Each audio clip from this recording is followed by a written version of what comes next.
If you think your phone is the problem behind your need to escape, you've been looking in the wrong place. There's a reason you reach for it that has nothing to do with the phone at all.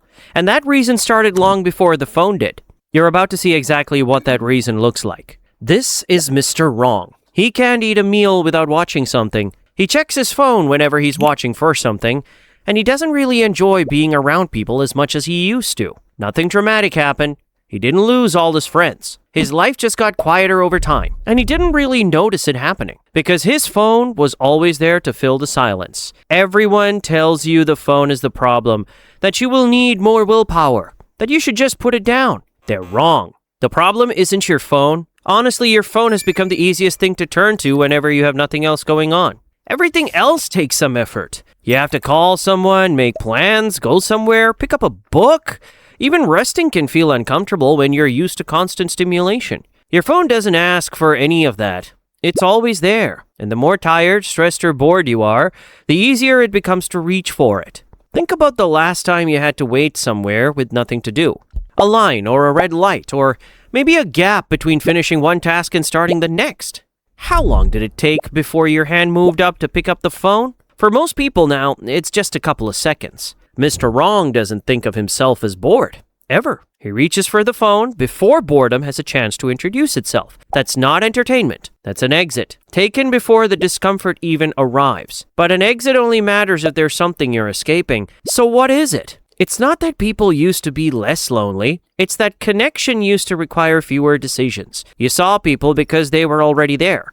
You talked because there wasn't something else competing for your attention in your pocket. Now, almost everything can be postponed, skipped, muted, or replaced with something easier. Calling your sister back can wait. Answering the group chat can wait. Actually sitting with a feeling instead of numbing it, that can wait too. None of it disappeared by force. It just became easier to skip than to keep. Mr. Wrong comes home to a place that stays completely silent until he makes noise himself. And whenever something uncomfortable shows up, a bad mood, an awkward silence, a thought he doesn't want to finish, his hand is already moving toward the phone before he's decided to let it. And that's the shift. The phone didn't force its way into his life. It simply became the one thing that never asked him to wait, never asked him to try, and was never optional. Mr. Wrong had a hard call with his sister one afternoon. Nothing dramatic. Just tense. The kind of conversation that leaves a low hum in your chest for hours after. He didn't talk to anyone about it. He didn't sit with it either. He picked up his phone, and the hum went quiet. At least for a while. That's the part he doesn't like admitting. Sometimes he's not looking for a video at all. He's looking for a person, some rest, or simply something to make the day feel less empty. Most people don't reach for their phone because they're excited about what's on it. They reach for it because something underneath is loud, and the phone is the fastest way to turn the volume down. A work message lands on his screen one evening. He doesn't open it. He doesn't even pick it up. But something in his focus breaks away. The sentence he was writing. Gone. He didn't check the phone. It's still one. Because the phone doesn't need your attention to take it. Some people delete the app, feel better for a few days, then find themselves on a different one. Same hand movement, same hour disappearing the same way. That's not weak discipline.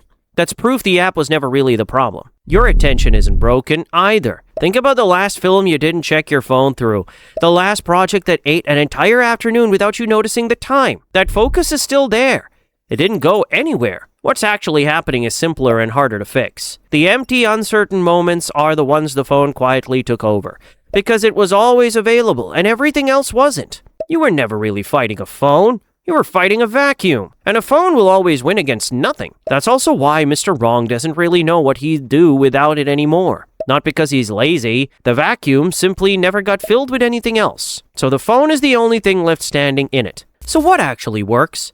Not a 30-day detox, not a locked box at dinner, though that's not a bad start. The fix is slower and less satisfying to hear. You have to put something back into the space the phone filled by default. Call the person you keep meaning to call, instead of just thinking about it. Let the silence at the table run a beat longer than feels comfortable, on purpose, and see what happens in it. Let yourself feel the uncomfortable thing instead of muting it the second it shows up. None of that is about willpower. It's about making the alternative available again, so the phone stops winning by being the only option left. Mr. Wrong is in the bed again tonight, same silence, but this time, when his hand moves toward the phone out of habit, He stops for a second and lets himself notice what's underneath the reach instead of covering it over. It's not comfortable. It's just quiet. His own thoughts with nothing between him and them. He still reaches for the phone sometimes. He still loses an hour here and there. Some nights it's a call to someone he's been meaning to talk to. Some nights it's a walk or a book he keeps putting off. Some nights it's still just the scroll. The difference is the phone isn't deciding for him anymore. It'll still be there tomorrow. It probably always will be. The fight was never really about getting rid of it. It was about making the rest of your life worth staying in. If this one felt a little too familiar, like and subscribe to Mr. Wrong for more stories about the parts of modern life we live through every day, but rarely talk about. And if you want to see where this quiet actually comes from, watch Why You Have Fewer Friends as you get older next. The phone isn't the only thing that filled the space where people used to be. It's just the easiest one to notice. That video breaks down the rest.